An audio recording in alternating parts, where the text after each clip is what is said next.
without tackle Chuks Okorafor in this one. Okorafor added to the exempt left team list yesterday and isn't expected to return to the team as he considers his football future, according to multiple reports. Elsewhere in the NFL today, the big game in the 1 o'clock slate, an NFC playoff rematch as the Buccaneers visit the Lions. In the 4 o'clock slate, AFC powerhouses meet as the Bengals visit the Chiefs. And the game tonight has Caleb Williams and the Bears visiting C.J. Stroud and the Texans. In college football yesterday, number 1 Georgia nearly fell on the road to Kentucky 13. They did pick up the win, though, 13-12. LSU came back to beat South Carolina 36-33. And it was the Boston College Eagles playing in the only top 25 matchup of the day yesterday. Number 24 BC did fall, though, on the road to number 6 Missouri 27-21. The Red Sox beat the Yankees 7-1 yesterday. 3 RBIs from Masataka Yoshida in that one. Cutter Crawford gets the ball as this series continues today at 1:30. The Red Sox enter the day 3.5 games out in the AL wild card, and the New England Revolution lost 3-0 last night to Orlando City. Sports Hub headlines are brought to you by the Zoll Law Group. Many employees face unfair treatment, discrimination, and even wage theft by their employer. If this is happening to you, then you'd better call Zoll. The Zoll Law Group specializes in employment law. For a free consult, call 351-CALL-ZOLL. That's 351-CALL-SZAL. Online at callzoll.com.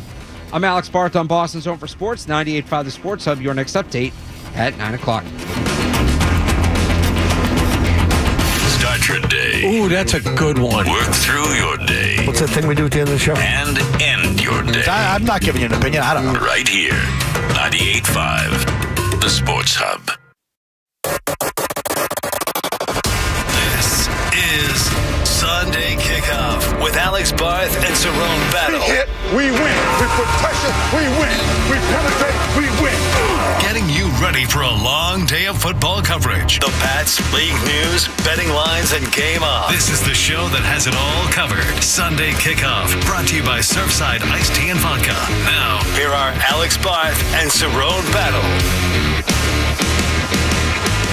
Welcome into the Week 2 edition of the Sports Hub Sunday Kickoff. Alex Barth, Cerrone Battle with you as we get ready for the New England Patriots 2024 home opener. The Patriots hosting the Seahawks today at 1 o'clock. We'll have your coverage all day right here on 98.5 The Sports Hub of the 1-0, yes, 1-0 New England Patriots. Cerrone, you know what happens if they win today?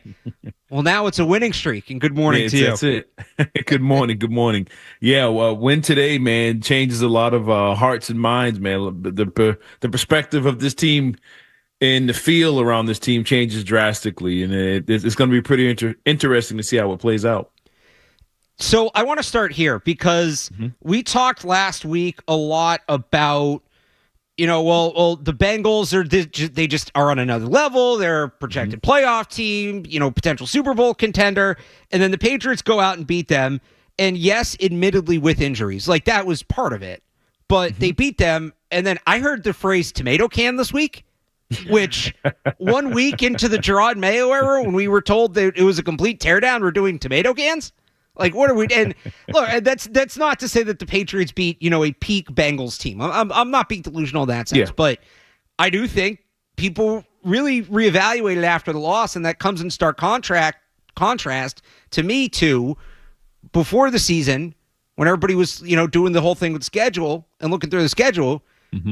This game, the Seattle game, was one that everybody thought they were going to win. Recording in progress. Everybody thought they were going to win, but maybe was like, this is one of their more winnable games. Yeah. Now I'm hearing that, Seattle's no Cincinnati. You know, you can't count on Seattle doing what Cincinnati did.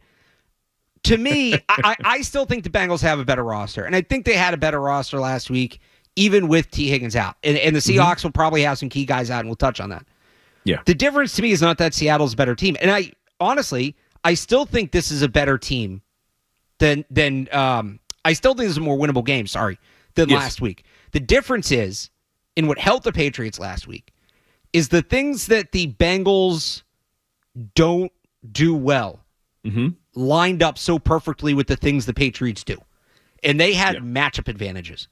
They're not going to have this at least as much this week against Seattle. Seattle can counter. It's more strong on strong. I guess would be the quick way to put it this week, right? Seattle's run defense is much better. You're not going to be able to run the ball as easily.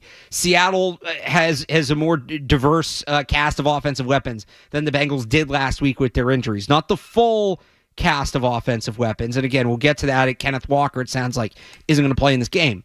But I still don't think the Seahawks are as good of a team. It's maybe a little tougher matchup than I thought, but this is still winnable to me. This game is still very winnable to me.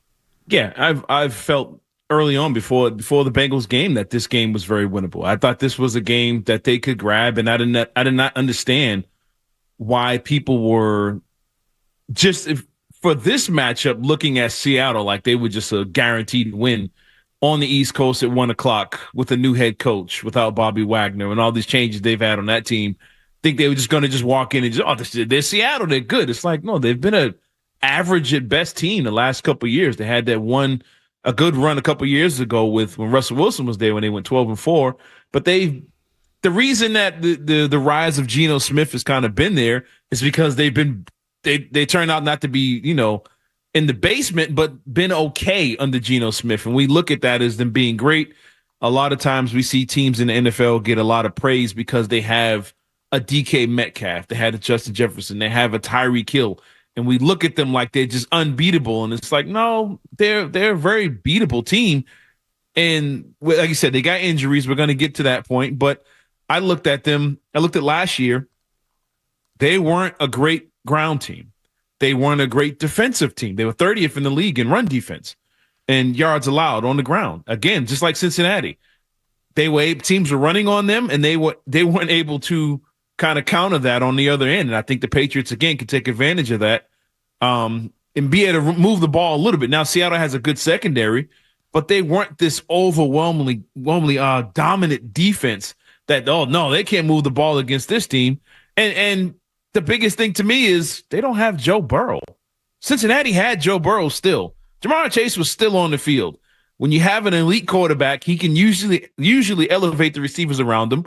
And they had their opportunities, but the Patriots took advantage of that. And you go back 3 weeks, a lot of teams didn't think the Patriots were capable or good enough to take advantage of holes or problems that their opponents might have. And they showed last week that they absolutely can. And I think this team at home in this situation, I think they can. I think they can beat Seattle, and I thought they could before the Cincinnati game. And you also have the whole thing about the West Coast team coming east for the 1:00 start. I will say this, and this is somewhere I give Seattle a distinct advantage. You mentioned that the Bengals have Joe Burrow, and they do. And I still think Joe Burrow is a really good quarterback.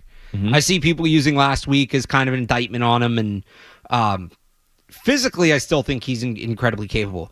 Did you see the video with the water bottle? Where he can't. There was because he started flexing his wrist during that game, right? And, after the fumble, he did. Yeah. Right, screwing with his wrist, which he hurt that wrist last year, and that's why he missed all that time at the end of the season. There's a video where he's struggling to pick up a water bottle, and everybody pointed to that as being like, "Oh, Burrow's not healthy, Burrow's not ready, Burrow's not whatever." To me, if he really couldn't pick up the water bottle, physically couldn't, he wouldn't have been able to make some of the throws he made. I think it's mental. If I'm the Bengals, I'm getting Joe Burrow to a sports psychologist. Mm-hmm. But as it relates to the Patriots, the whole thing this week, take him to the hill, right? Take him to the hill, take him to the hill. Yep. I don't mean this to take away from the Patriots, but did it feel like the Bengals sort of tapped out last week? They kind of realized it wasn't their game and they just were sort of let it happen?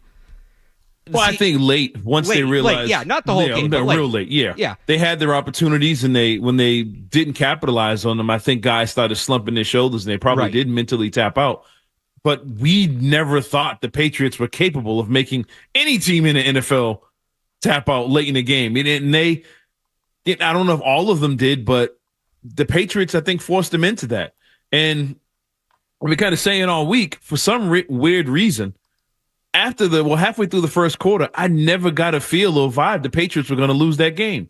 It just looked like Cincinnati couldn't really do anything either way to stop what the Patriots were doing on both sides of the ball. And I never felt that game was in jeopardy. I mean, I figured it'd be close, but I never felt Cincinnati was going to come back and do something in that game. And that could be because they didn't really show a sense of urgency or whatever.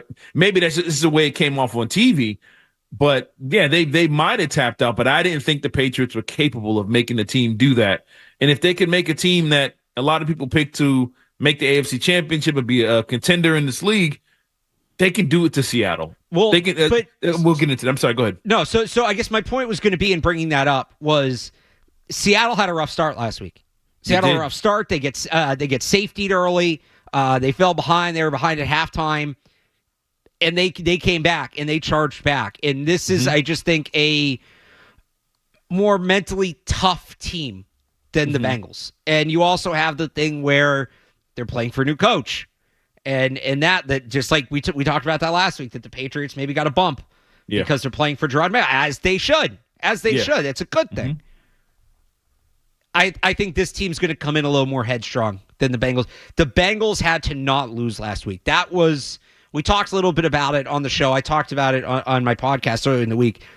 A team that was struggling to win early in the season for years, right? Was it 1-5 in the last 3 years in weeks 1 and 2 under Zach Taylor? Like a team that comes in with sky-high expectations that they just can't let down. This is a Seahawks team that kind of has the same mindset of the Patriots. They're playing up. They're trying to prove doubters wrong, things like that. And I think they come in with a different mentality, and in that sense, it's a much tougher test for the Patriots today. Yeah, I want to see how long Seattle holds on to that. I want to see if Seattle looks around and says, "Oh, well, like Cincinnati. Well, we're missing guys. We're short here. We're short there. East Coast game. It's all good. We got one last week. We won at home. We're gonna try and win our games at home. Let's see how. I think they've only won in the last 3 years 3 games east of Texas. I think it was they won. I want to say the Giants, Titans, and I think they beat the Colts. So it was only 3 wins east of Texas in the last 3 years. I want to see if that coming out to the East Coast 1 o'clock game throws their whole, timing off and all that stuff. I want to see how long they come out beating their chest and feeling good about this game. If the Patriots are able to run the ball on this team. Now, if they get up early and get a lead, they're going to be feeling good about themselves, and the Patriots are going to have to fight through that secondary and try and come back, which is a hard thing to do. But I want to see if they get down and how they handle and how they respond to that. And you mentioned they gave up 2 safeties, I think, in one quarter or something crazy like that. And they were in the same quarter, you're right. Yeah. And they got at Bo Nix. He threw it 45 times. They sacked him twice or whatever it is, had him running all over the place. But that's a young team. That's a young rebuilding team as well. Similar situation to the Patriots. They had Denver on the road, but if they get down like they did against Denver, will they be able to come back against this Patriot defense at home, their first home game of the season? Again, trying to show out for their new coach.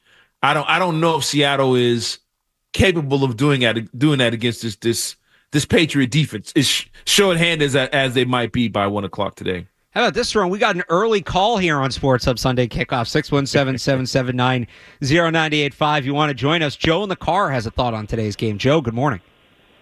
Good morning, gentlemen. Good morning. What I saw last week was a bad Patriots team. Bad Patriots team playing a bad Cincinnati team. And when I say that, they didn't have Higgins there. Joe Mixon went off to another team. I forgot where it was. Houston. Cincinnati always starts off bad. I don't know what it is. In the last 2-3 seasons, they start off like 1-3, and then all of a sudden they show up like in a 6-7 game of the season. Today, as far as the Patriots didn't impress me at all. Like I said, we're looking at it because it was Cincinnati Bengals, and they got Joe Burrow behind the helm, and it was that Cincinnati. But on offense, if Gerard Mayo thinks that he's going to win games by running the ball 30, 40 times, that's just not going to happen.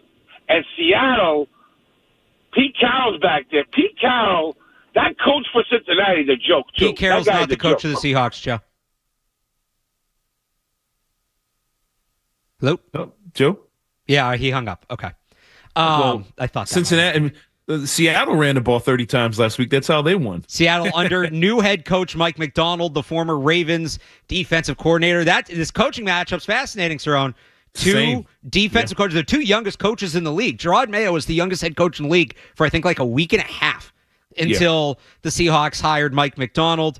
2 teams that like to run the ball. Now, look, here's where I'll agree. I don't think to say the Patriots didn't impress you last week at all was crazy, especially on the defensive side of the ball. Does the offense leave some to be desired? Yes. They're not going to win with that offensive performance week in and week out. They do need to be better. Where do they need to be better? How can they be better? Can they be better? Let's do that next as we continue here on the Sports Hub Sunday Kickoff. Stay tuned for more Sunday Kickoff on the Sports Hub. An immersive viewing experience transports you into the game. This is Banner's Kitchen and Tap, the perfect spot to catch the game. Banner's Kitchen and Tap offers an unbeatable viewing experience, extensive drink program, and delicious food. It is the premier sports and event viewing destination in all of Boston. When you crack a smile, it's good. When you crack open a bottle of champagne, it's to celebrate. When you see a crack of light in a dark cloud, it's comforting. When you have a crack in your sidewalk, it can be painful.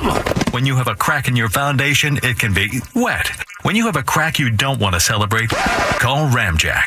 Ramjack will look at your foundation, sidewalk, patio, or concrete deck and give you a free estimate that will put a smile on your face. Whack the crack with Ramjack. Call Ramjack today and celebrate your crack-free life tomorrow. Whack the crack with Ramjack. Hey, it's Felger here. This fall, the only place to dial in your game is Core Golf. Core Golf has it all. 62 outdoor bays and 5 spacious indoor simulators with TrackMan technology everywhere. You want a great place to practice? Core Golf is offering some fantastic all-access memberships that include use of Core Indoor all winter long. Looking for a great junior golf program? Inquire about their Elite Junior Academy. Or how about a great place to host a private event? Core Golf has you covered. Visit them in Natick or online at coregolf.com. Mention Felger sent you. They'll take great care of you. A happy place comes in many colors. One that leaves you feeling refreshed. Something that gets you all fired up. Or gives you the space to chill.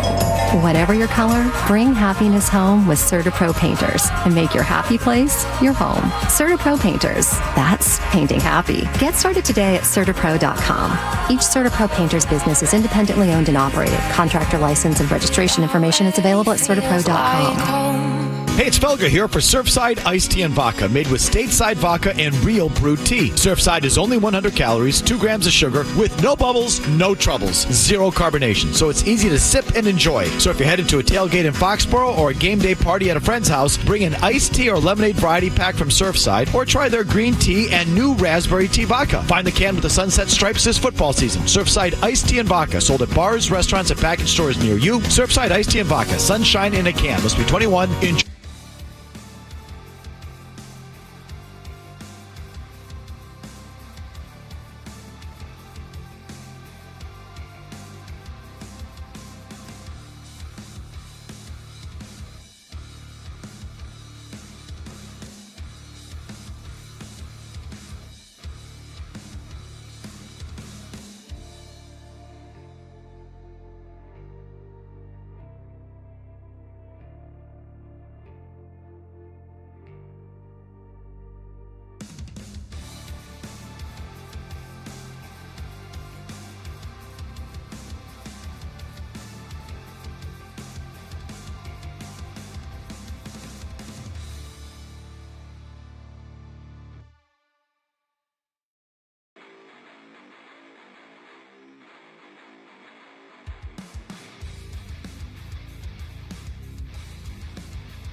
with a run up and a swing right leg.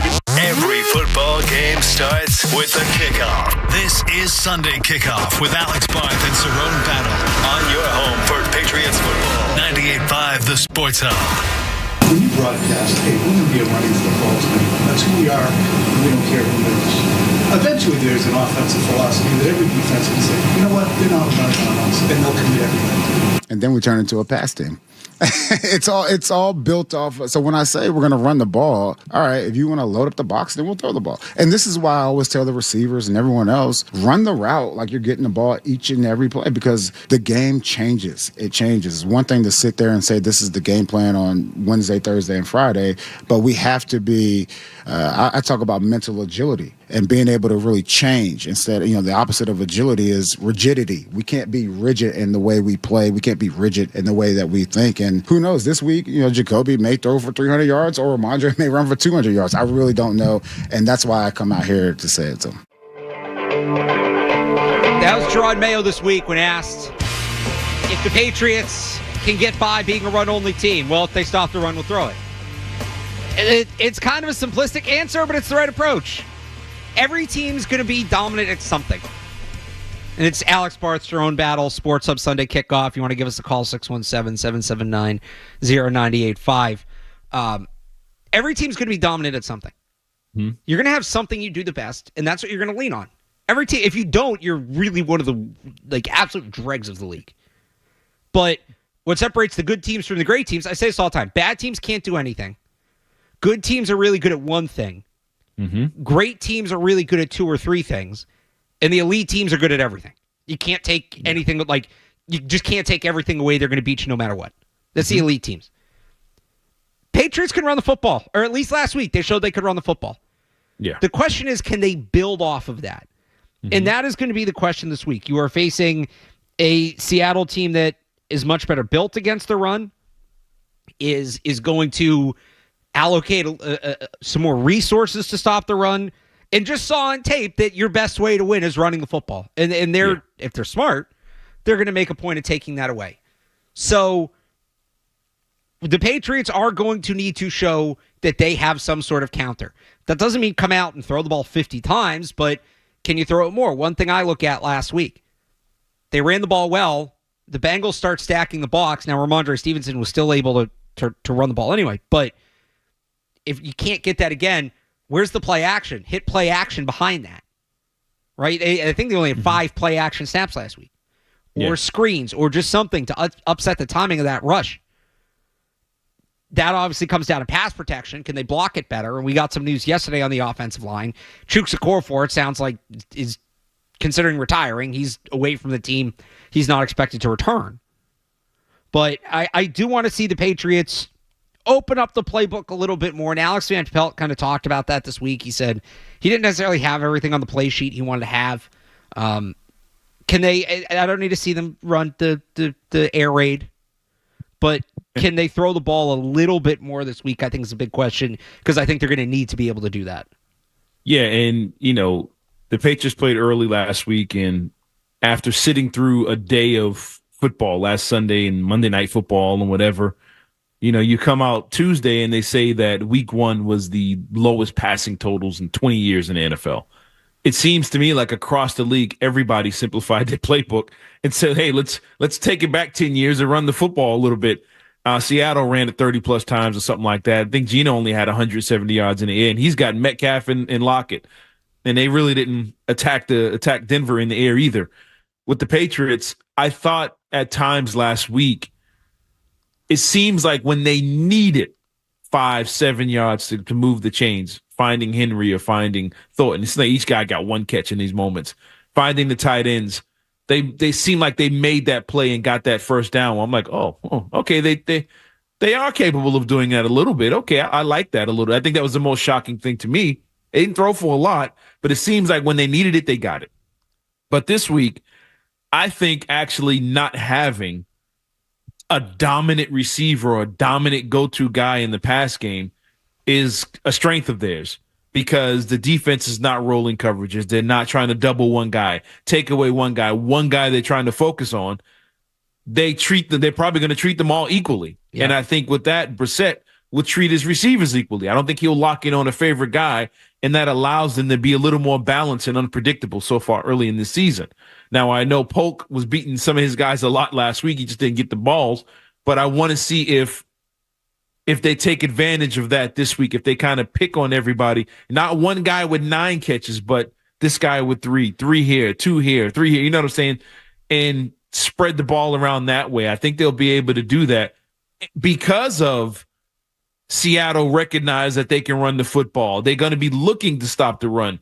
The threat of the run is there, and that I think they're going to kind of overlook the Patriots passing game, and I think you're going to see a Pop Douglas make a guy miss, or, Polk move the chains a little bit. And I really like the tight ends. I keep mentioning them. I think they're going to play a key role in that game today. So you mentioned a couple good things. I would like to see them move Jalen Polk up in the progressions. I think he had a good day, especially both of Seattle, at least they're starting boundary corners, Reek Woolen and Trey Brown, were both on the injury report this week. They're going to play, but they're dealing with something, so you test them. Pop Douglas has a tough matchup in Devin Witherspoon, who was top cornerback pick last year, and that doesn't mean he can't win it. That's a really good player on the other side of him, and he's going to have his work cut out for him today. But I would like to see them move Polk up in the rotation. I do agree with you, though, that some of the strength of this offense is going to have, and strength, I guess, maybe not the right word, but there is an unknown. Like, any of the receivers can be the guy any given week because there isn't a clear, true number one. I know people hear that and roll their eyes and go back to the John Farrell, we have 5 number 1 starters thing. It's a little different because they're all on the field at once, or multiple of them are on the field at once, but they do kind of have to take advantage of that. And, if you start going to KJ Osborne and he starts picking things up and Seattle starts overcommitting to him, well, then somebody else has to adjust and step up and be able to win and kind of keep them on their heels. I think that's important. Let's go. We got another call. Let's go to Dan in Douglas, who disagrees with the call we got last segment. Dan. Hey, how's it going, guys? Hey. Yeah, I just think it's ridiculous to talk about the team like that. I mean, what we saw last week was a professional offense, right? It was something that we didn't have all last year. So why are we jumping down their throats for X, Y, and Z when you haven't even seen them play? You haven't even seen them play. All you saw last week was them actually come out, perform. You didn't see a million false starts. You didn't see the tackles lined up incorrectly, getting penalized. I just think we're not giving this team the credit that they deserve. And I think we have. I'm not saying this team's going to win 11 games, but we could squeak out 7 wins while Drake May sits on the bench. Then what are we complaining about? Yeah, good call, Dan. I agree. Yeah. And I don't think anybody's saying, nobody should be saying that the offense was great last week. Yeah. It wasn't great. It was the word, professional. It was representative. Mm-hmm. It looked like it should look in the NFL on a baseline.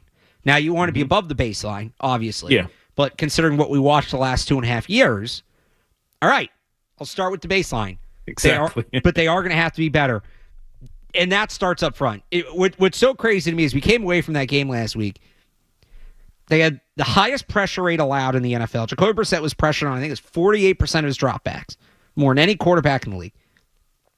Ramondre Stevenson had to gain 118 of his 120 yards after contact. And we still walked away, Cerrone. I still came out of that saying, you know what? That wasn't as bad as I thought. That could have gone a lot worse. And I don't think I was in the minority on that. No. So, they have to be better this week. I think that Vidarian Lowe, was he great last week? No. Was he better than Chuks Okorafor? Yes. Plus, he was playing hurt. He has another week now removed from that injury. They actually removed him from the injury report altogether on Friday, which is a good sign. You get him back. Layden Robinson has now played an NFL game. He's seen that. You hope there's some improvement there. Michael Jordan, it looks like, is going to get the start again at left guard, so he'll have his second game in the system. They do need to be better offensively, and I think that's why they were part of the reason they weren't as aggressive throwing the ball last week, especially in the second half. They didn't feel like they were going to be able to give Jacoby Brissett the time or the protection to do so. Hopefully this week things are a little bit tighter. I'm not expecting them to be the 90s Cowboys, but things are a little bit tighter and they can open it up a little bit more. Yeah, I think a lot of it too was, I think it was nerves. I think that first half of that game, it was new beginnings for everybody, the coaching staff, the players. It was just a new situation. And on the road against Cincinnati, a heavy favorite. I think a lot of it was, hey, man, let's just simplify this. It's kind of like when you play Madden, you just keep clicking Ask Madden and just keep it simple. That's just like what they were doing. And then once they got a lead, it was like, okay, let's try here. We don't want to make the big mistake. Excuse me. Make the big mistake and kill all the momentum we've built up. So let's keep it real simple. Now, I think this week, if they get in a situation, I think they might take more chances. I hope not like the one we seen last week. We threw that pass and it was almost picked off. But I think they do take more chances and throw the ball a little bit more against the Seattle team. I think being at home, crowd not being loud when you're in the huddle, when you're trying to get guys to the line. Guys have kind of broken the ice a little bit playing that first game. We got the jitters off, got our first win. Okay, let's play football now. We're beyond all that. We're beyond this. We got to win. Feeling good about ourselves. I think for everybody, I think it'll look a little better offensively. But again, if you get a lead up early, like you say, you don't have to be the 90s Cowboys. You just have to win the day. That's it. Do what you got to do to win that game. If it's ugly and we don't like the way it looks, oh well. And for those old enough, that basically was the 0-1 Patriots. I'm not saying this team is that team, but they weren't going out there beating teams like 07. It wasn't 38-3 or nothing like that. It was 16-10 and 20-18. This is how that you have to win when you don't have a ton of talent. Can they keep doing it all year? I don't know. But if you got to simplify it to get W's, I'll take that over looking good, throwing 300 yards and running for 100 and losing any day of the week. 617-779-0985. You want to join us? We'll get to your calls before the top of the hour. But next, Mark Daniels from Mass Live joins us to break down this upcoming Patriots-Seahawks matchup here on the Sports Hub Sunday Kickoff. More Sunday Kickoff is on.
Worry about spilling beers on people? Austin's home for sports. 98.5, the Sports Hub.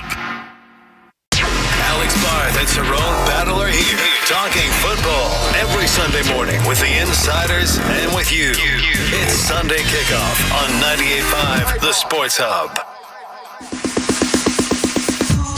Yeah. Back here on Sports Hub Sunday Kickoff, Alex Barth, Cerrone Battle. We now bring in Mark Daniels of Mass Live, who joins us to break down today's Patriots Seahawks game. Mark, good morning and happy home opener to you. Hey, Alex, good morning. So let's just start off with this. The big news yesterday, tackle Chuks Okorafor placed on the exempt left squad list by the Patriots, according to your Carrie at Mass Live, Karen Garrigan. He's considering if he still wants to play football. What have you heard on this situation? Was this a sudden thing? Was this building? And do the Patriots plan to do anything in terms of adding a tackle if he does indeed not return? So I believe it was a sudden thing. I mean, he practiced all week. You know, he wasn't on the injury report or limited, and all of a sudden it's Saturday before the game, and at some point between Friday and Saturday, he informed the Patriots that he was leaving, and basically said that he was, you know, stepping away to quote ponder his future. It's a bizarre situation. I mean, Okorafor's 27 years old. You know, he's not that old. And he's had a chance to earn a little over $4 million to be a backup or swing tackle. I mean, frankly, that's not bad money, right? I mean, $4 million to be a backup or, you know, provide some depth is pretty good for a 27-year-old. I do wonder if there's anything like mental health related going on. I know Chuks had some other type of issues in Pittsburgh. He wasn't happy with certain things on the offensive coordinator, and I believe he spoke out something against the Steelers last year that sort of led to him being benched. So like there were some issues last year in Pittsburgh, but I think this is a huge shock for the Patriots because they brought him in with the idea that either he was going to be a veteran starting tackle for him or he was going to be their top backup. Like, I don't think that he was shoehorned into like, oh, he's our starter forever. Like, they were going to see how it went with him. But at the very least, I thought the Patriots thought they had a veteran swing tackle. And now they don't have any veteran backup tackle. So if I'm them, yeah, Alex, I absolutely get on the horn. I see who's available. You know, listen, a veteran tackle is on the street right now for a reason, but it can't hurt to make some calls, work some guys out, because at the moment, your top backup tackle's third-round pick, Caden Wallace. And after that, it's Dimitri Jacobs, you know, did he even like play a game last year in the NFL? And then on the practice squad, you have the other guy they brought in who he looks like he's 7 feet tall. With that being said, how do you see that impacting them today? How do you see the matchups between the Seahawks defensive ends and on that left side of the Patriots offensive line? I think they're going to have to do everything they can to protect Vidarian Lowe. You'll have to put a tight end next to him, and on top of that, I think we'll see a lot of Caden Wallace again. I mean, Caden Wallace being used as the tackle eligible tight end eligible tackle. I really liked that last week. I think we all know their offensive line isn't the greatest, so putting another guy out there is only going to help them. But two, it does develop your third-round pick, and I think as we get going this season, you're going to see younger players play. So with a guy like Caden Wallace, I think it even increases his workload. But hey, we also have to hope, or the Patriots have to hope, that Vidarian Lowe can stay healthy. You know, let's be honest, he was limited for a while here with an oblique injury, so it's definitely something to watch. Gerard Mayo and Alex Van Pelt both talked this week about needing to be multiple and not, you maybe rely on the run game, that not being the only thing. You figure Seattle watches the tape from last week and sells out to stop the run. How confident are you in the Patriots' ability to throw the ball sustainably and just with consistency? I'm not confident, and honestly, I won't be confident until they prove me otherwise. It's just one of those things. Like, yeah, you can tell everyone that you're going to be a run-first team, or you can tell everyone, oh yeah, we'll throw when we need to. But until you prove it, right? Like, hey, you're not going to fool me. Like, what we've seen in New England since Tom Brady left has been just inconsistency in the passing game, and until the Patriots show me that they have an offense that can do some other things, I'm not going to believe it. I mean, even last week, Seattle, they were really tough on Denver. And now Denver started rookie Bo Nix, but Bo Nix threw 138 yards, no touchdowns, with 2 interceptions. And you look at the Seahawks secondary, they have 2 really talented cornerbacks with Devin Witherspoon and Tariq Woolen. So this is a tough team. And from what I know about their young head coach is, hey, he's going to have a tough defense that he learned in Baltimore. So, yeah, man, I'm honestly not confident until, Jacoby Brissett and these receivers prove me otherwise. On the other side of the ball, how big of a loss, assuming he doesn't play, and Kenneth Walker's doubtful, 94% of players who were doubtful last year didn't play in the game. So assuming he doesn't play, how big of a loss is Kenneth Walker? Yeah, that's huge for the Seahawks, and it's big for the Patriots. Kenneth Walker's really good. Averaged 5.2 yards a carry last week. Ran for 103 yards with a touchdown. And so if he can't play, and it sounds like he's not going to play, it's like Zach Charbonnet, who, guys, 8 carries, 12 yards. That's 1.5 yards per carry. That's huge for the Patriots. So that's big. It's going to be one of those things. Hey, I think for both teams, honestly, though, it's going to be stop the run and force the other guy to throw it, right? Like if you're the Seahawks, you want Jacoby Brissett to beat you. If you're the Patriots, I want Geno Smith to beat me. Yeah, and that's where I was about to go next and find out. It's kind of like the thing getting lost all week is, do you think Geno Smith, who didn't play great last week, do you think he can come into Foxborough and shorthanded with the ground game? Do you think he's able to light up this Patriots secondary and have time to throw? Considering last week, I think Metcalf only had 4 targets. He had like 29 yards or something like that. I think Lockett had more targets. But do you see them being able to open it up in their pass game and move the ball in the air against this Patriots defense on the road? I mean, I think it's a matchup that certainly favors the Patriots. I mean, Christian Gonzalez, Jonathan Jones, and Marcus Jones all played well. They're 3 good cornerbacks, and you look at the Seahawks roster, like the Seahawks clearly have some better players, like DK Metcalf, Tyler Lockett, and Jackson Smith and Jigba are 3 good receivers, but I think the Pats match up really well with them. And Geno Smith is fine. He's a really good story that, he sort of made something out of his career after years of, sort of losing that job in New York. But I would be shocked if Geno Smith comes into Gillette Stadium in the home opener and rips it up against the Patriots secondary. I mean, I don't know about you guys, but this for me, it feels like a 13-10 game, or you know what I mean, like a 14-12. It's just it's going to be another barn burner that's in the teens. That's really what it feels like it's shaping up to be. So let me ask you this, Mark: if there's one thing, right? We're coming away from the Patriots win. We're coming away on Monday. We're all going to be talking about the Patriots won because blank. What's that one thing that they need to dominate today? The Patriots are going to win because of the trenches. It's going to be similar. They're going to win if they can run block for Ramondre Stevenson, and they're going to win if they can, stop the run and get the Geno Smith on defense. And it's not the sexiest way to play football, but as we saw last week, it can lead to wins, and that's what they have to do again. You have to protect Jacoby Brissett, clear the way for Ramondre Stevenson, and on defense, you have to get to Geno Smith. Especially if they don't have Kenneth Walker.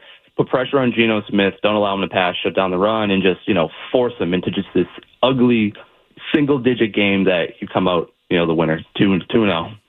He is Mark Daniels. He covers the Patriots for Mass Live. You can find him on Twitter @bymarkdaniels for coverage today throughout the game. Mark, thanks for joining us this morning. Thanks, guys. Anytime. All right, we'll be back. Your calls next here on the Sports Hub Sunday Kickoff. More Sunday Kickoff coming up on the Sports Hub.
game. I think Kenneth, he doesn't get a lot of hype. I don't know what his Madden rating is or anything like that, but when you turn on the film, like this guy pops off the film, and he's a very aggressive runner. He can do it all. And then you look at the receivers, different skill sets. There's a huge contrast between Lockett and Metcalf, but they have a good team. They have a good offense. Back here on Sports Hub Sunday Kickoff, Alex Barth, Cerrone battle taking up to Patriots pregame at 10 o'clock. That was Gerard Mayo. Earlier this week, talking about running back Kenneth Walker, who I agree is one of the more underrated players in the league. I wouldn't expect him to play today. He's listed as doubtful. Over 90% of players listed as doubtful last year did not play. All 5 listed as doubtful last week did not play. So the Patriots maybe catch another break. Then you look further down the schedule, Tua and his concussion. Is he going to be available when the Patriots play the Seahawks, play the Dolphins in a couple weeks? Christian McCaffrey's on IR, so he'll miss the game between the Patriots and the Niners. Doesn't change everything, but you're kind of seeing early on why playing that game with the schedule so early is dangerous, because things change like that in the NFL. Yeah, it does. And I've been trying to scream from the mountaintops to people about this before the season started. Like, you can't judge anything on that schedule basically like post-Halloween, because you don't know if teams are going to be trying to win, who's going to be healthy, if quarterbacks are going to be out. I mean, we've seen the first game of the season, Jordan Love goes down at the very end and changes the whole outlook for the Packers early in their season. Christian McCaffrey, you've mentioned, Tua going out, and we're only 2 weeks in. And smaller injuries like Kenneth Walker or other guys, let me say smaller, he's a big key to what they do. Around the league, everybody's kind of missing some pieces. You got you played Cincinnati last week, and Jamar Chase, now all of a sudden he seemed like he's got beef with the team. He's feeling some way about his money and all this stuff. So you get all kinds of things that happen that are just throwing these teams off, that could throw teams off. And then on the flip side, you watch, the Bears won that game last week, but if anybody watched that game, they didn't look like a team that wasn't going to be beatable on the Patriots schedule as you go down the line. They had 90 yards passing or something like that. They didn't look great, but the Titans found a way to look worse in the fourth quarter with probably one of the worst interceptions I've ever seen from Levis, just flicking it out there like that. So you just don't know how good some of these teams are. And like the caller said earlier, the Patriots looking professional in how they handled that game and how they won is better than half the teams looked in week 1. Carolina and some of these other teams looked awful. And yeah, the outlook for the season, it changes week to week. And yeah, I don't think the Niners is going to change, because I thought they were the most impressive team. The way they ran the ball with a running back like that, the way they moved the Jets front 7 around was ridiculous. But everybody else, yeah, those injuries are going to make a huge difference to how they look when the Patriots face them as you go down through the rest of the season. Let's take a couple calls. AJ in the car on the receivers. AJ, good morning. Hey, good morning, guys. Love the show. Thank you. I don't know if I'm getting ahead of myself just because he only had 2 catches for like 18 yards last week. But like Tyquan Thornton looked like he was actually making some level of plays versus what he was doing before and just like shuffling his feet, doing too much. Have you seen him do, like, from where you're watching, does he look like he improved at all this year, that he might turn into like an actual threat at receiver for us? Yeah, thanks for the call, AJ. He's healthy, and that's the big thing. Think about it. This is his 3rd year in the NFL. That's the first week 1 game he's ever played. Wow. So he's healthy. He's out there. That helps. He's not going to become, a plus route runner overnight or maybe at any point. Mm-hmm. I do think they're using him differently, and that's creating some opportunities for him. I don't know that he's ever going to be, the player that maybe justifies that pick, but I did feel like his usage made more sense last week than it did the previous couple of years, if that makes sense. Yeah, and I think with him, like you said, that's a crazy stat that this is the first week 1 he's played. Yeah. I think a big part of him is confidence, mental confidence. You talked about Joe Burrow needing to seeing a psychiatrist or something because of his injuries. Tyquan being able to play without being worried about getting hurt, playing free, playing loose, playing like I belong, instead of playing like, man, if I mess up, I'm not going to be in the league. I might get cut or whatever. It's kind of like NBA plays after the trade deadline. Once they know they're not going to be traded, it's like, oh, yeah, now I'm free. I'm loose. I want to see if Tyquan gets over those mental hurdles where his natural physical abilities can take over. And like you said, We're not asking him to be Metcalf or somebody like that. But if he's a real threat in the downfield passing game or somebody who can take a slant 30 yards because of his speed, yeah, he becomes a huge asset for this team. And the matchup has to be there as well. But for that to happen, the offensive line, again, they have to hold up and allow these guys to get time to get open and get free. That was Tyquan Thornton's 23rd career game. 5th most receiving yards he's had at 27. So definitely room to build for him. Let's go to Josh in Turner Falls on the offensive line. Josh, good morning. Hey, good morning, guys. Love that the show's back. Love that football's back. Hey, thank you. So a quick statement, then a quick question. My statement is I think the Pats stand a good chance as long as that pass rush that showed up last week is legitimate and can actually do something today. I think with those receivers, they're going to have to get after them a bit more. And my question is, and I don't mean to bring up Drake May again, but I'm hopeful to see him this season. I hope he does great things. My question is, with the offensive line maybe becoming stable around Jacoby Brissett, is there going to be a vast difference when Drake gets in there with his mobility? I had a little bit of hope seeing Jacoby move around and the line adapting to it, but I'm just wondering if that's at all a thing. Thank you, guys, and go Pats. Thanks for the call. Thank you. We'll get into Drake May a little later. I actually did want to spend a segment on him today. I'll just say in terms of his mobility in the line, yes, it will help a little bit in the big picture, but you also don't want him constantly running for his life in his first few starts.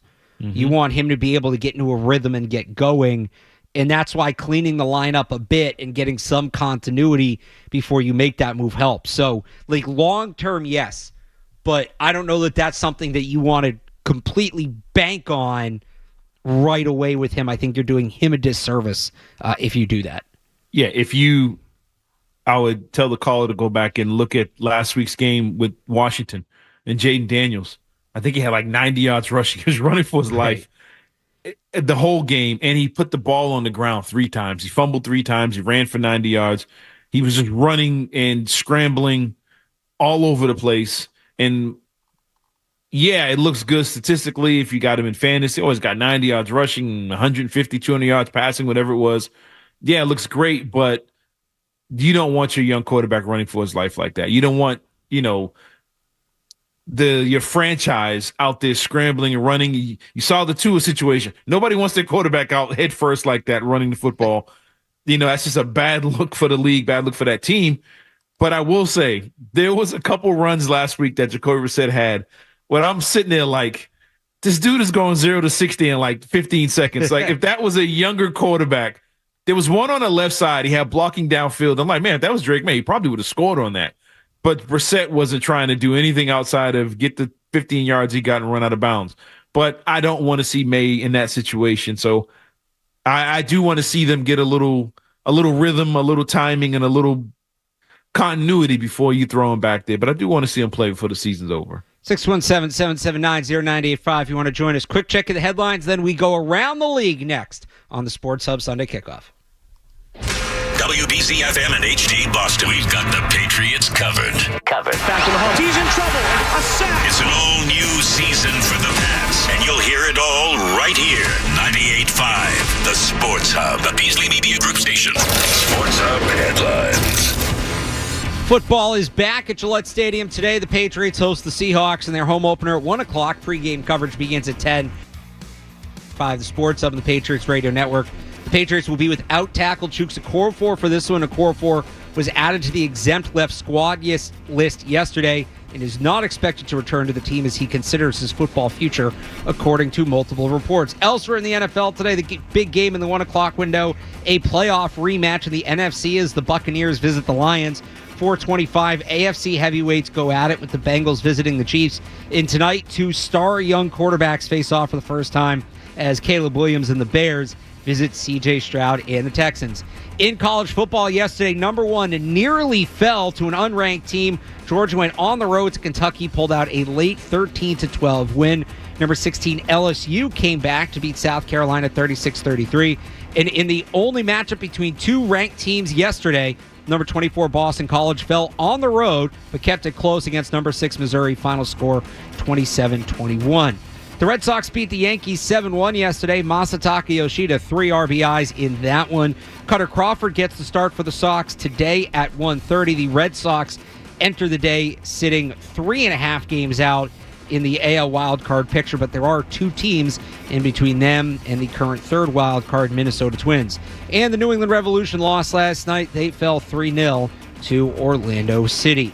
Sports Hub headlines are brought to you by Safety Insurance, providing comprehensive coverage for your auto, home, and business. Ask your independent agent about safety. I'm Alex Barth on Boston's Home for Sports, 98.5 The Sports Hub, your next update during Patriots pregame. You want to talk sports? We want to talk sports. Squeeze the chicken and open the mouth. It's like we were meant for each other. This is why you need us. 98.5 The Sports Hub. It's never too early to talk football on Sunday. Coming to the game on Sunday. This is Sunday Kickoff with Alex Barth and Cerrone Battle on 98.5 The Sports Hub. Pick a target. You pick it. Take your pick. Pick me. I did not pick. There was no pick. Pick him up. You pick him up. Pick. I pick. Pick me. Take the teams. Pick one, jerk. We got a full NFL slate here, Cerrone, so let's get going. We'll start with the Thursday night game, the one game in the books between the Bills and the Dolphins. Tua out of the shotgun, back to throw, puts his head down and gets bounced down at the 6, and he looks dinged, Joe. Well, this is not good. No, it's not. Yeah, tough look for Tua Tagovailoa. Suffers yet another concussion. The Dolphins fall without him 31-10. Obviously concerned for Tua from a football standpoint. Are we done with Mike McDaniel yet? Are we done with this guy? I get it. He's got like big glasses and he dresses kind of sporty and he talks like a kid. But man, this guy cannot coach a freaking football team. He can't do it. I'm glad you mentioned that because the Tua thing saved him a week of dragging in Florida because they looked terrible before that moment. They couldn't do anything to stop Buffalo. Tua, I think, had 3 interceptions before you got to that point. They couldn't get their weapons up free. And again, they looked bad against a good opponent and made Buffalo look like a Super Bowl contender halfway through that game. By the way, McDaniel should not be free of criticism when it comes to the Tua thing because part of the reason Tua's in this position, let's not forget, is the Dolphins coaching staff put him back out there 2 years ago. That's true. Right after he suffered a concussion, he got another one. So I know he got an extension this offseason, McDaniel did, or recently, but I wouldn't have done that. I'll still put him on the hot seat. That extension's not my problem. All right, let's get to today. We start in Baltimore, where the Ravens host the Raiders. What are you now, Lisa? An Oakland Raiders fan? I don't know why I instinctively tried to go Berman there. That was not pre-planned, and it did not go well. The Ravens are 8.5-point favorites over the visiting Raiders. Yeah, give me the Ravens at home in this one. I think Henry in that ground game get going. They could have won that, should have won that game in Kansas City, but I think they win this one and win it in a blowout fashion. I'm with you. This is a team that's mad. This is a team that has been sitting on that lost by a toe. They lost by a toe. They had extra time to sit on it. I think the Ravens come out big in the home opener. This should be quite the matchup between the Chargers and the Panthers in Carolina. Oh, man, I really and truly, man, I don't even think I'm country, man. That's what a lot of folks like to say. I think I'll speak regular. Love it. Chargers, 5.5-point favorites on the road. I'm going to take the Chargers until I see Carolina look like a football team. I don't think I'd pick them to beat, UNC, Duke, or NC State right about now. But, I mean, give me the Chargers until Carolina proves everybody otherwise. I still don't think the Chargers are great. I think they beat a bad Raiders team last week. West Coast team coming east. I'll at least take the Panthers to cover at home. Maybe they don't win, but I'll take them to cover 5.5 at home. Let's go down to Dallas and the Saints and the Cowboys. I always wanted to own the Dallas Cowboys. Instead, he got the Denver Broncos. The Cowboys, 6.5-point favorites at home. Yeah, they give me Dallas. Dallas at home. Seems like they're always at home, but Dallas at home. They won against Cleveland last week. I didn't think they would. They looked great. I just thought Browns were bad. But I think give me Dallas at home, and The Saints, I think, had a good week last week, but again, it was a bad matchup for them. But give me Dallas at home. Yeah, like I said, I'm not buying the Chargers winning because of what they did to the Raiders. I'm not buying the Saints winning because of what they did to the Panthers. Right. And it's the early season Cowboys. Give me the Cowboys in that one. I think this is the game of the 1 o'clock window here, Cerrone, and it is the Buccaneers at the Lions. Cause I live at home in the trailer. Mom, I'm coming home to you. Oh. I always love that scene in 8 Mile. I really wish Eminem would do like a full, some sort of, something off a Sweet Home Alabama beat. I think that would sound pretty cool. The Lions are 7.5-point favorites at home. Man, the Bucks, Mike Evans, man, he's on that Tom Brady thing or something. And this dude doesn't age, man. He doesn't slow down. And him and Godwin still catching touchdowns. That'd be a huge win for Tampa if they can win that game. But I give me Detroit at home. I think they're one of the Super Bowl favorites, and I think they're the better of the two. And give them that one at home this time. I like Detroit to win, but it was close last week. They play a lot of close games. I'll take the Bucs to cover 7.5. That's a pretty big number in that game. Even though the Lions did beat them twice last year. Well, interconference matchup with the Colts visiting the Packers. For the shoe, beat the Packers. Let's pack them down with our shoes. This is our team. Go Colts! The Colts are actually favored in this one by 3.5 with the Packers not having Jordan Love. Colts better win this game. If they lose this one, we start to question everything about who they've drafted and how they're being ran. It's going to be a long week for that franchise if they don't win this game in Green Bay. Let's go to the AFC South with the Browns visiting the Jaguars. Yeah, you know what it do. Black and teal, black and teal, black and teal, black and teal. The Jaguars 3.5-point favorites over the Browns. Man, I'm taking Cleveland in this one. I think the Browns will win this game. I think Watson has a decent day.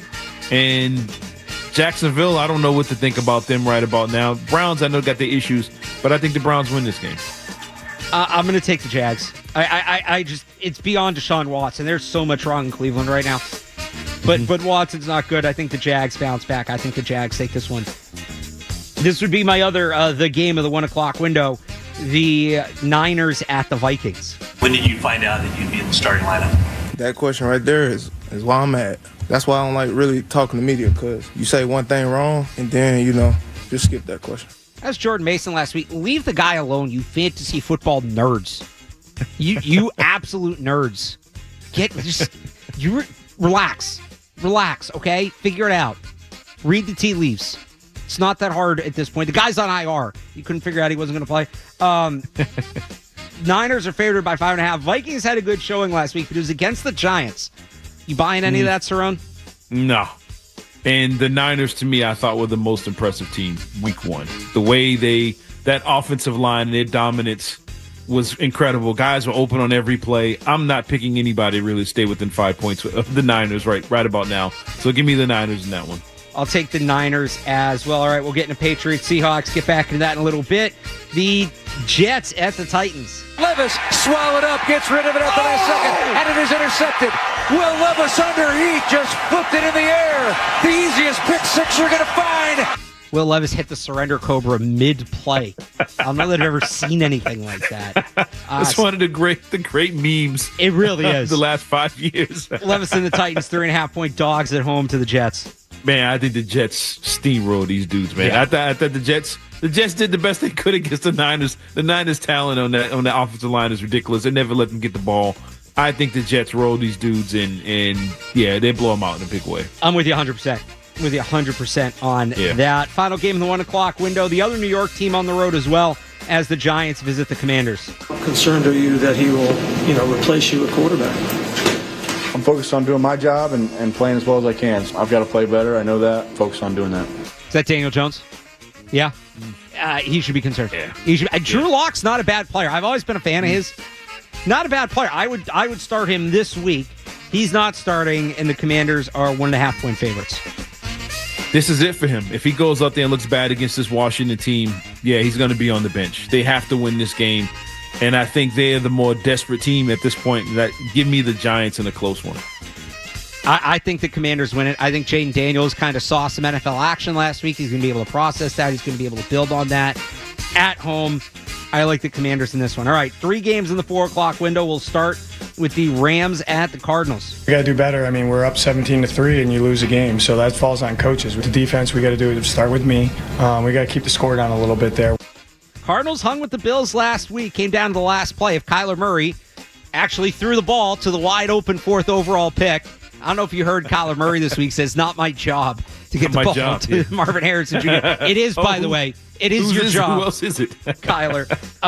Cardinals hanging with the Bills, 1.5-point favorites against the Rams. Yeah, give me the Rams in that one. The Cardinals, they was able to hang one, but the Cardinals were one of the rare teams. They took one back. They took a kickoff back for a touchdown.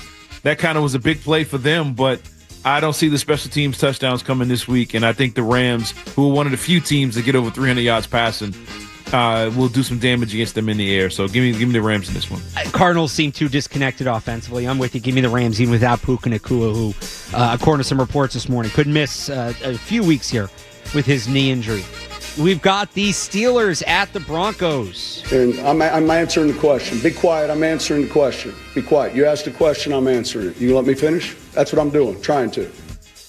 Russell Wilson is not expected to play in his return to Denver.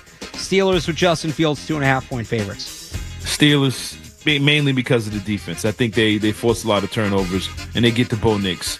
Give me the Steelers in this one in a low-scoring game, like 2014 or something like that. This is probably the worst quarterback matchup of the week, Justin Fields versus Bo Nix. Yeah. So you got to go with the defense. You got to go with which defense can make more opportunities off of that. I'm with you. I go with the Steelers. Final 4 o'clock game. Bengals looking to bounce back as they visit the Chiefs. A serial bank robber who was famous for being a Kansas City Chiefs superfan has pleaded guilty, admitted to 11 bank robberies in 7 different states. Chiefsaholic. Shout out Chiefsaholic. Kansas City 6.5-point favorites even without him in attendance. Man, Cincinnati's going to find a way and win this game. I just feel it. As bad as they looked last week, I think they were completely overlooking the Patriots, probably looking ahead at this game. I know they got their issues or whatever. I just got a weird feeling Cincinnati's going to find a way to win this one. I get, what was it, 5-point game? 6.5. 6.5. Cincinnati to cover that. I expect a tight game out of this one. So, but man, give me Cincinnati in this one. They always beat Kansas City. Maybe this is a little hyperbolic. I know it's week 2.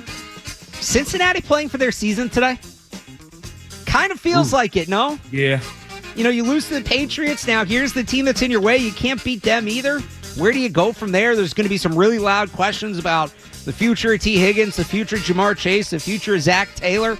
I think if they lose today, you start hearing about Zach Taylor on the hot seat, especially if they lose bad. If they lose badly, yeah. Give me the Bengals in this one. Tonight, superstar quarterback matchup. Caleb Williams and the Bears at C.J. Stroud and the Texans. A team that is known as the Bears. The Bears. The Bears last week, there were all these stats about, because they didn't score an offensive touchdown. They had, I think it was like a punt return touchdown. It was a fumble recovery, pick six, block punt. There's a lot going on there, but they won without Caleb Williams doing much. Now he's going to need to do something if they're going to beat the Texans. Who do you got in this one? Houston, 6.5-point favorite. Based off what I saw last week, man, Texans big. I think they move the ball on this team, and the Caleb Williams he's got to show something. He's got to do something. They have to get downfield. They have the weapons to do it. He has to shake those, whatever it is that was bothering him last week, off and do something to look competent. But right now, give me the Texans big in this one. I'm with you, especially in Houston. That's going to be a great environment Caleb Williams is walking into. I'll take the Texans. And then Monday Night Football. This is the first of back-to-back primetime games for the Falcons. They're Monday night this week, and then next week, I'm pretty sure they're Sunday night against the Chiefs, so I remember correctly.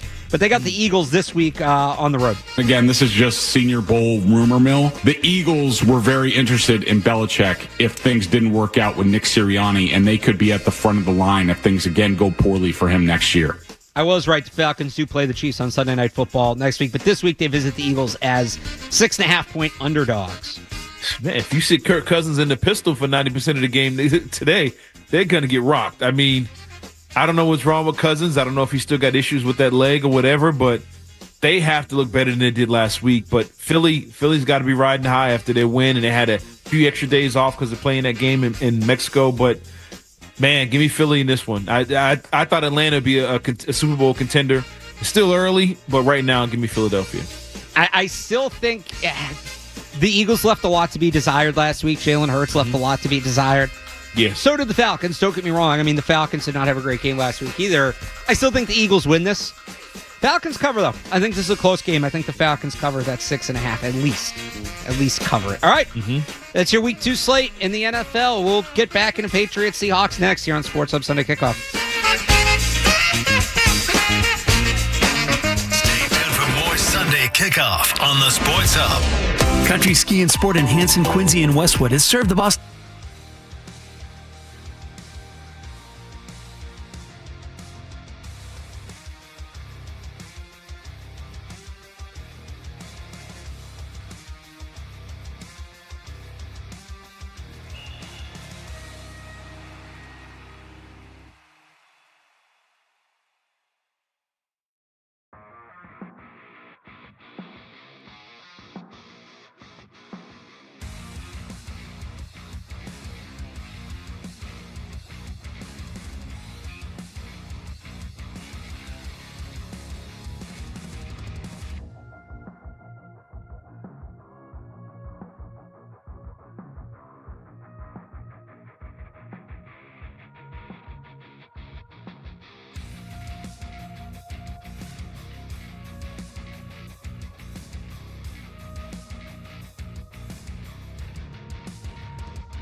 Back home 1-0 for the home opener. Patriots preview with Jim Murray and Chris Gasper begins at 10. Live from Splitsville at Patriot Place. He's into the end zone.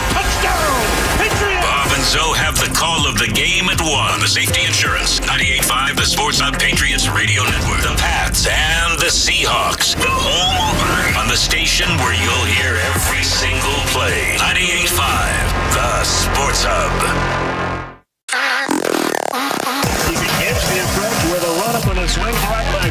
Every football game starts with a kickoff. This is Sunday Kickoff with Alex Barth and Cerrone Battle on your home for Patriots football. 98.5 The Sports Hub. How difficult is it when they have a receiver group with three guys with, it looks like, such different skill sets? How does that make it challenging for you guys defensively?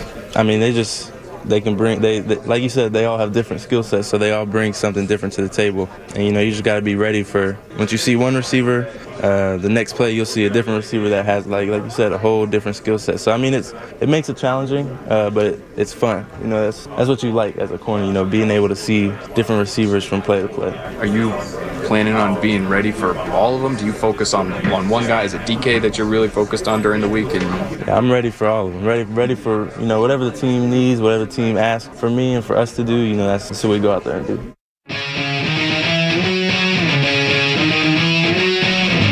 That was Christian Gonzalez looking ahead to the Seahawks wide receivers. It's Alex Barth, Cerrone Battle with you on the Sports Hub Sunday Kickoff. You can give us a call if you want, 617-779-0985. We're taking you up till Patriots pregame at 10 o'clock. Bob and Zoe obviously on the call at 1. Joe Murray and Leroy Irvin back for postgame after that. So that was Gonzalez talking about the receivers as a whole. I would guess based on last week, he's going to shadow, and if he's going to shadow, he's probably going to shadow DK Metcalf. Mm-hmm. This is an awesome matchup for me. This might be the best one-on-one matchup of the game. And I wrote about this week in my 5 Things column on 98.5thesportshub.com that I talked to Gonzalez about this week. The guys he's faced, this is going to be his 6th career NFL start. He's faced A.J. Brown, Tyreek Hill, Garrett Wilson, CeeDee Lamb, Jamar Chase, and now probably DK Metcalf. Wow. He called it the gauntlet. He called, and looking forward, by the way, Brandon Ayuk, Stephon Diggs, Garrett Wilson again, Tyreek Hill again, coming in the next few weeks. He called it the gauntlet, but he's held up every sense of it so far. And on one hand, it's like I don't want to expect him to blank DK Metcalf because that's unfair because of how good Metcalf is. Yeah. But it's unfair to expect him to blank really any of those guys, and he's done it. Mm-hmm. And he continues to do it. And boy, if he has a good game this week, the hype really takes off because it really justifies a lot of what he's done so far. And it opens up a ton of opportunities for this Patriots defense. Because when this defensive system under Belichick is at its best, with Ty Law, Terrell Revis, I'll throw Keep Talib in there, Revis, Stephon Gilmore. What they want to do is we're going to put our best corner on one of your top 2 weapons. They might pick matchups and go with the number 2 on teams with like 2 elite receivers, right? Yeah. But we're going to put our best corner on a guy you want to be heavily involved in your offense. We're going to put him over there on an island, and then we're going to play you over here 10 on 10. And that has always favored the Patriots. Yeah. And if Christian Gonzalez continues to play like this, they can go back to playing 10 on 10. Which they haven't been able to do really since Gilmore left. So yeah, I mean, I'm just looking at him today, and again, tough matchup, and yes, they're all tough matchups. I would say what makes Metcalf unique is Gonzalez is just so technically sound for a young player. That's part of the reason this is so impressive. Metcalf is just athleticism, and Gonzalez is very athletic. Ran a 4.3, 6'2", great movement skills, all of that, but. DK Metcalf is just a physical freak. This is a different kind of guy to guard, but really a chance for Gonzalez to put his stock through the roof today. Yeah, Metcalf is built like an NBA small forward, a power forward. He's just he's a massive human being, and once he gets momentum, you can't really do much about it. Now you can take advantage of him, like you said, with good technique, and I think the key thing is Geno Smith. If Keon White can replicate what he did last week, getting pressure on him, now those throws to Metcalf aren't as accurate. Now it's, slightly behind, slightly ahead, and then we've seen a guy like Gonzalez take advantage of that. And I think that's going to be the key with this matchup with him is getting Geno moving. You can't have him sit there. Like I say, he's a veteran guy. He's going to find Any little crease you give him, he's going to take advantage of it. You got to get him moving. And I think Keon White and those guys up front are going to make it easier for Gonzalez and everybody else in that back end. But again, you hit the nail on the head. If you can take him out, if you can keep him to what he did last week, I think Metcalf had 4 catches for 30 yards or with 29 yards or something like that. If you can keep him 3 for 29, yep. 3 for 29. If you keep him to something like that or what you did with Chase, yeah, they have a great shot at winning this game because you're taking away their big play ability. He's the guy that doing nothing. Oh, there he goes, 70 yards down the sidelines. Like you gotta stop this kid from making those big plays. If you let him march, that's fine. But you can't let this dude get the 30, 40-yard chunk plays that just blow games open and swing momentum. And I think Gonzalez can do that. And I think the other guys in his defense are up to the task too. So, but I really think if Keon White, if he can do what he did last week, 2.5 sacks, whatever it was, man, that changes how they defend on the back end with these receivers that they have in Seattle. So I think the defense is, I think, that key part again. Yeah. Keon White on the edge, Gonzalez on that back end, man. That's going to be a key thing to watch. So I wanted to mention Keon White too. I'm glad you brought him up. Real quick, one more thing on the corners though. If you can, Gonzalez can lock up Metcalf. John Jones on Tyler Lockett, I think, is a good matchup for the Patriots. A veteran corner who's shifty. That helps. Then it's just, Jackson Smith and Jigba in the slot on Marcus Jones. That's advantage Seattle, but I'll let them nickel and dime to JSN all day up the field as long as you're rallying to the ball and tackling and not letting him create. I think if it's JSN beating you, you're in pretty good shape. If you're the Patriots, right? Like somebody's going to get something. You're not going to hold them to 100 total yards of offense. Probably not. It'd be great if they did. But yeah, and then the other sophomore addition, Gonzalez, Keon White, I'm interested to see how they use him because they moved him around a lot last week. And they'll probably do that again. I would expect them to do that again. But you have a team with what's probably going to be a backup right tackle. I've been saying all show I don't expect Kenneth Walker to play because players who are doubtful generally don't play.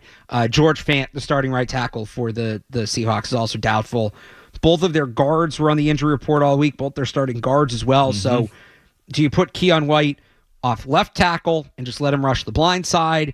Do you hunt matchups at right tackle in the middle of the field? I think we'll see him move around quite a bit. But yeah, another guy that if he shows up and he has the game he had last week, they're going to be in really good shape. Yeah, and one thing I wanted to ask you, I'm not sure Metcalf's full contract situation. I know you know far better than I do. Do you think you can get a situation with him where he can get a little frustrated, almost like Jamar Chase did last week? Yeah. I want ball. He only got 3 catches last week. If you get your third quarter this game, he's only got 2-3 targets. Do you see him getting frustrated on the field and them kind of imploding offensively because he's not getting his thing? He's getting frustrated. Offensive line's got their issues. They're not running the football. Do you think the Patriots can force some frustration out of Metcalf and those receivers? Cerrone, I am so glad you asked that. This has been my guy going really since we got done with the draft. Since we got done with the draft and I started looking ahead at, all right, what's next? DK Metcalf, and remember we talked about this last year. Receivers become available in this league. That doesn't mean they're cheap, but they are generally you can get. There's always 2 or 3 high-profile elite receivers a year that want out of their current situation. DK Metcalf is entering. So he has 2 years left, including this year. His contract runs through 2025, but there is no guaranteed money for the 2025 season. So while he is still under team control, for all intents and purposes, he needs a new contract this offseason. That's basically what we saw with T. Higgins. That's essentially what we saw with Brandon Ayuk. This is what happens with these guys. They don't hit the market. The Seahawks are not going to have him play on the last year of that deal and lose him for nothing. And frankly, he's probably not going to play on the last year of that deal for no guaranteed money. That's essentially a dummy year. It doesn't really exist. The Patriots should absolutely be in the mix for DK Metcalf next offseason. And this game is a good opportunity to, well, you really want to go back to Seattle? Look at what we did to you guys this year, right? Look at how we stopped you. We have plans to make sure that doesn't happen. Yeah, DK Metcalf is absolutely a guy that should be in the long term. We talked about this with T. Higgins last week. And honestly, if you want to throw Jamar Chase in there, you can do that too. Yeah. these guys He's talking about being misled now. All of a sudden now, no trust to the franchise. Well, I know a team that looked better than your team in week 1. So I'm like, we're going to go through this whole thing with the receivers again next offseason. DK Metcalf should absolutely be in that conversation. I would take him. If Chase becomes available, I'd probably take Chase. But like, I'd take Metcalf over Higgins. I'd absolutely take Metcalf over Higgins. I think he's a more big play guy. He can take anything. Yeah, run blocking is ridiculous. I think he's more dynamic too. But that should be something people consider. All right, let's grab this one quick call here before we go to break. Chad in Framingham on the game today. Chad, good morning. Hey, fellas, good morning. Wanted to take a deeper dive into the game plan today. If you watch the Rams last weekend against the Lions, they have similar issues on the offensive line, just not as talented, not much depth at the moment, similar to what the Patriots deal with. And what they were doing was they were bunching receivers near the offensive line of scrimmage, and they bring a receiver in motion. And when the ball was snapped, whatever gap they were trying to run through, they would collapse 2 receivers through that line to try to just help open it up. I'd like to see the offense for the Patriots kind of just try to get more creative and do something similar to help get the offense running through the gaps and all with such a tough defense that they're facing today. Just something to discuss and think about. Thanks for the call, Chad. Motion in general is something I would like to see the Patriots use more. They were one of the lowest motion rates last week. It's something it's going to help them with just kind of opening the offense up, giving the defense something extra to look at. Can help in the run game if you use it a certain way. Now, the difference is the Rams have some big receivers. Mm-hmm. The Rams have some really big, strong receivers that allow them to do those things. You're not going to do that with, say, a guy like Pop Douglas. You're not going to put him at the point of attack in the run game. Jalen Polk, maybe. KJ Osborne, maybe. They did use the receivers in the run game strategically. It wasn't just go out to the side and block one-on-one or run out or whatever. KJ Osborne had a really good block on the Ramondre Stevenson touchdown run. But I would say motion as a whole is something I'd like to see more from the offense this week. Yeah, and real quick with that Rams. Yeah. You're talking about a team that's in rhythm, in sync offensively. Their receivers, the style of play, their quarterback, their head coach. It's a perfect pipeline to what you see on the football, what you see from the ball. The head coach, the coordinators, the quarterback, those receivers, they're just in tune, and the Patriots they're starting from the ground up. Maybe as the season goes on, they can start getting into more exotic stuff like that where everybody's on the same page and know exactly what they're doing and have their timing down. But I think early on for the Patriots, I don't think you're going to see that first half of the season. Maybe later, but not this early. Not like the Rams. 617-779-0985. You want to join us? I know that there's a game and he's not playing, but I do want to talk a little bit about Drake May and what last week means for his situation. We'll get into that next year on Sports Hub Sunday Kickoff. More Sunday Kickoff is on the way on the Sports Hub.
getting Jacoby ready to play in the game, but develop Drake. Do you envision sort of like a 70-30 type split in practices? Who told you that?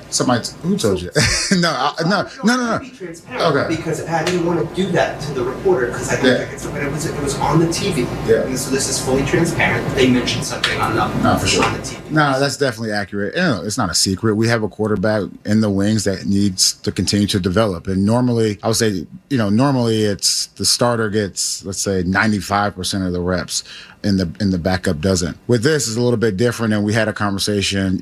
How do we? I guess the struggle is, how do you get your starting quarterback prepared for the game and also continue to develop the guy in the background, which is Drake. And so it is like a 70-30 split. You're right on the head, and we were very thoughtful. And when we talk about, we have a development plan for Drake. That's part of it. And I try not to get too deep into what that plan actually looks like, but he still takes reps with the starters. He does a good job on the show team as well, and he's doing a good job. And you can see his confidence continue. Reps in practice at this point as the Patriots continue to work on his development as he's on the bench. And you come away from last week and you think, all right, does Drake May's timeline change? Are they going to be okay without him?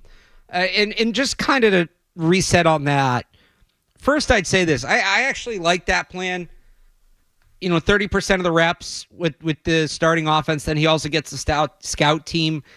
I don't think. Okay, so first off, background for people who maybe don't follow stuff like this. Usually, your backup quarterback gets between 5 to 10% of the reps in practice. Usually, there's one day, probably Thursday, where he's going to go in, run a couple drives, and just get himself familiar with the game plan, just in case. That's what every team does. 30% is a little more significant. Now, what I don't think 30% means, and I've seen people portray it this way, I don't think 30% means, say they run 10 plays per offensive period, Jacoby runs 7, Drake runs 3. Jacoby runs 7, Drake runs 3. I think there are certain things throughout the week that he's just more involved in than the average backup quarterback, but I don't think they're taking specific opportunities away from Jacoby Brissett either. So just to clarify that. Yeah. But I that feels about right for where they're at right now, and I think that number will probably increase gradually as the season goes on. But last week was a good example of why they don't need to rush him. We'll see what happens this week, but people say, they could have done that with Drake May, which is true. But I think the flip side of it is they didn't need Drake May to do it. And that's what's more important to me. Yeah. Because we talked about this a couple weeks ago, Cerrone. You're not risking anything by not playing him. There's no real long-term risk there. Whereas if you put him in too early and things get ugly, you have a problem. So I'm still on board with some point in October. Maybe now we talk a little more like week 6 or 8 or 9 rather than week 5. Yeah. I'm still on board at some point in October. I still do think he should play this year. It helps him to have some NFL experience going into next year. I also think it helps the team. If he gets a couple starts, you can look at it. You can kind of start to tailor your offseason around, all right, well, here's what we saw him do at the NFL level. We know we need to maybe focus more on this. Or maybe we don't need to focus as much on that because of the way Drake May specifically played. I do still think he needs to play this season, but that game was an example, I think, of why the patient approach is correct. Yeah, I mean, look around the league. A lot of these rookies that played, they didn't play well. No, they didn't. They didn't look good at all. Caleb Williams, a number 1 pick, who's he's got a playoff roster, I think, around him, unlike the other rookies, and he could not figure it out. He couldn't, like you said, they scored 3 touchdowns on special teams and turnovers, whatever it was, and he had 90 yards passing. Bo Nix had 45 attempts, and I still don't think he hit 200 yards passing. It was like 134 on, I think, 42 attempts, which is... Yeah.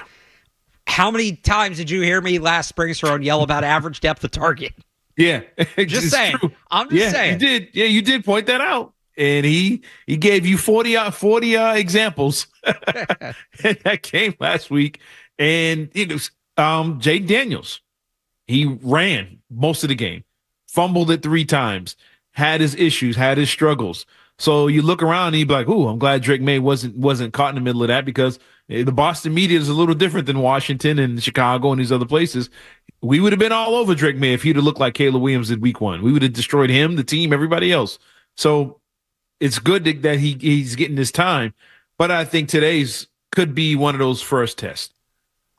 At home fans, if you get down big, will the fans start asking for Drake May? If Brissett turns it over a couple times, fumbles the ball, you're punting, 3 and out, the boos start kicking in. Do they stick with it and they put him in the game late or something like that? What do you do in a situation if it turns and doesn't look as smooth as it did last week? If you're down big and you're looking like, oh man, we can't. What do you do if Brissett's limping? On your home field in front of your own fans?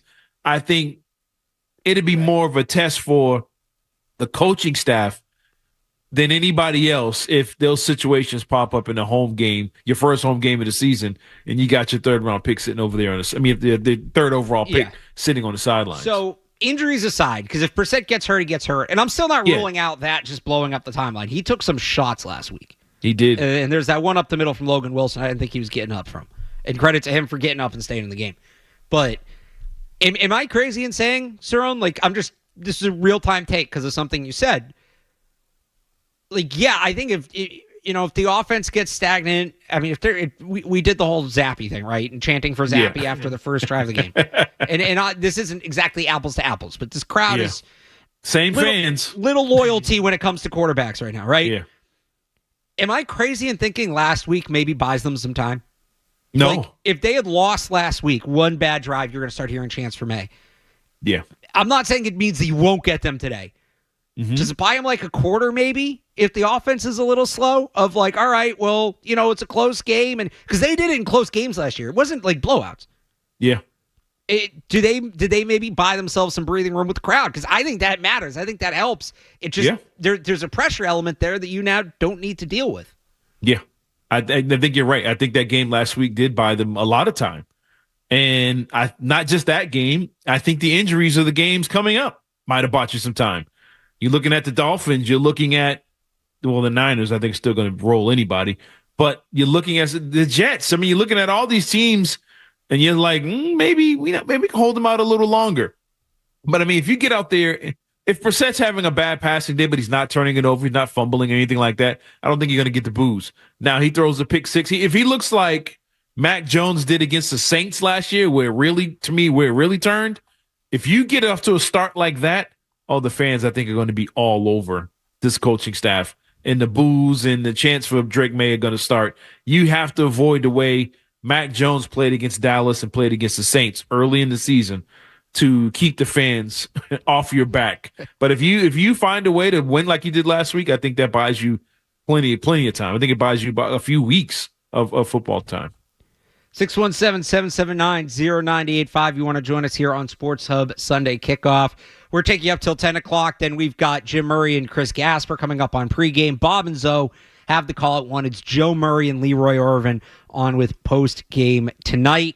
Again, 617-779-0985. You want to join us for the final segment of Sports Hub Sunday Kickoff coming up after this.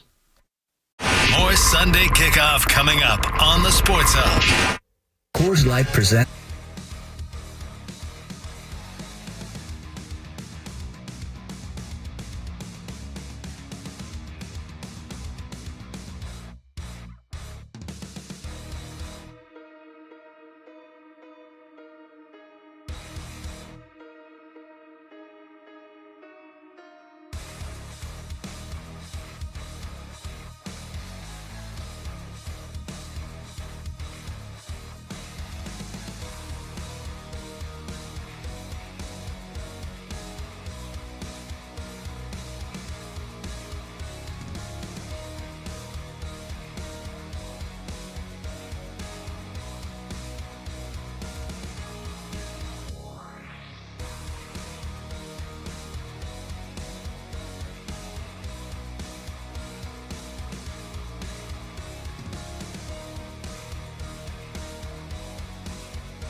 walk the Get Your Rear in Gear 5K on Saturday, September 21st, Carson Beach in South Boston. Join the Boston colon cancer community for a morning of fun, celebration, and remembrance. Money raised supports local efforts for colon cancer prevention and screening. To get your rear in gear, visit coloncancercoalition.org/Boston. You're listening to Sunday Kickoff with Alex Barth and Cerrone Battle on your station for the best football coverage. 98.5 The Sports Hub.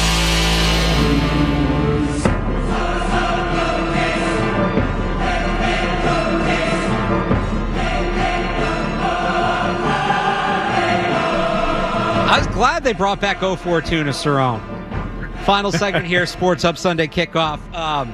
So they tried like different entry songs in the preseason, and they replaced 0-4 tuna with something else. It was like I don't remember what it was, and then they replaced Crazy Train with Let's Go by Lil Jon, which obviously like samples Crazy Train, so there's a little tie there.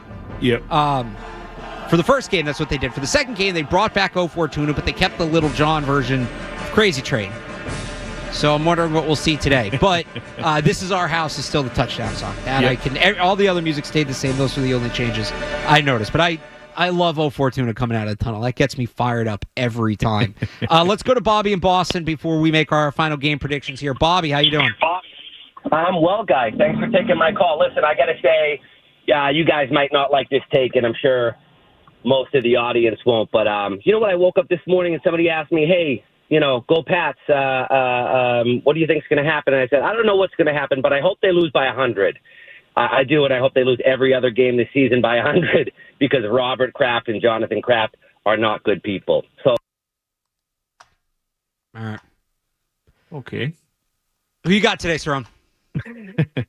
I don't care what kind of people they are. I don't deal with them on a daily basis. I'm here to watch football. Let's look. I actually think the Patriots get this one. I think the injuries that the Seahawks are dealing with on the offensive line and running back being out will most likely be out. I think it puts the ball in Geno's hands more than he would want to at this point in his career on the road against a good defense with a seemingly good pass rush and good secondary. I think he throws them a few.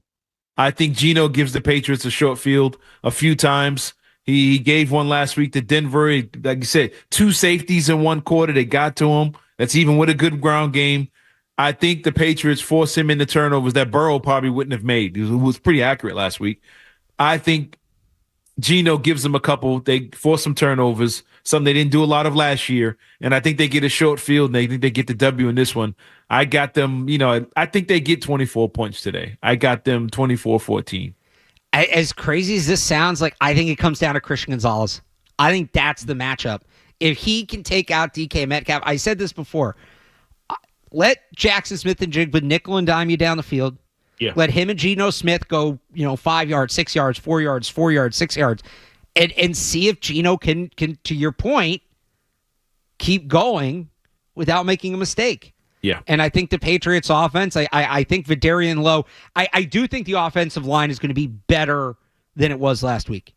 Mm-hmm. I do honestly believe that because Vidarian Lowe, a week healthier, he's actually going to start. He's going to get a week of preparation. Doesn't mean it'll be good, but I think it'll be better. I think the Patriots score a little bit more. I think the defense puts together a similar effort. I actually do think the Patriots can win this game today. Yeah, I mean, it's... And again, biggest thing, I don't trust West Coast teams that aren't dominant like the Niners playing on the East Coast at 1 o'clock. It just never really works out for them. And to your point earlier, I don't know how long Seattle holds on to the rope before they say, it's a 1 o'clock game. We got injuries. It's early in the season. We got one last week. Let's see if they play hard for 60 minutes in this game. That's the thing. That's the one thing I think they will do. The whole and take them to Hill is awesome and like print the t-shirts and all that. But this team I think is more headstrong than the Bengals. And I actually think that's the biggest difference here. Okay. I think that is the biggest difference is that the Bengals came in with the game plan, wanted to execute it. It wasn't working. They didn't adjust. They just kind of kept banging their head against the wall until they gave up. And then they were that was it. Seattle's going to be more dynamic. And I don't think Seattle's going to tap out. the way the Bengals tapped out late in that game. I think they're going to make you play. I think that they're going to make the Patriots play a full 60 minutes. And for the Patriots, that also becomes about, again, mistake-free football. Yeah. Right? Like, you have to play mistake-free football if you're the Patriots today. You can't give Seattle extra opportunities. This game's going to come down to turnovers. And I know this sounds like no-duh stuff, but especially this week, this game's going to come down to turnovers, and it's going to come down to limiting penalties and who can capitalize on the other team's mistake. Yeah, go ahead. One thing we didn't mention. Yep.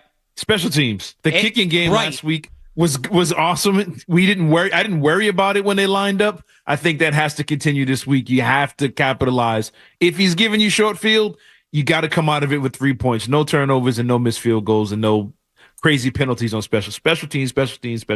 This is a team that has to win on the margins, plain and simple. Yeah. They have to be good on the margins to win. Special teams are the margins, need a similar effort.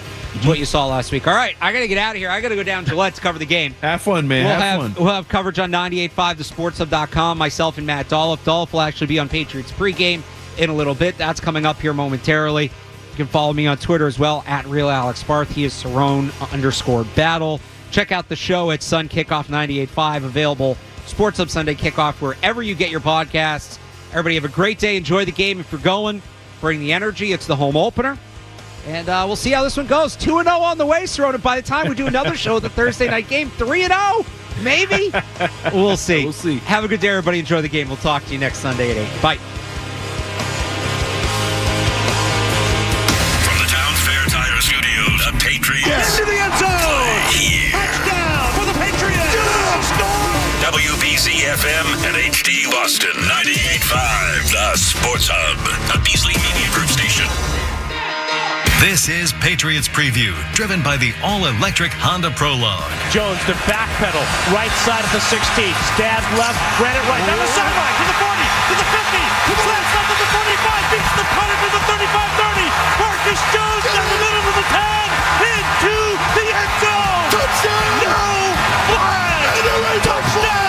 Patriots! The Patriots are brought to you by Safety Insurance, Mass General Cancer Center, your local New England Honda dealers, Catches Law, Credit Union's Kids at Heart, Apex Entertainment Center, Dig Safe, Wendy's, 128 Plumbing, Heating,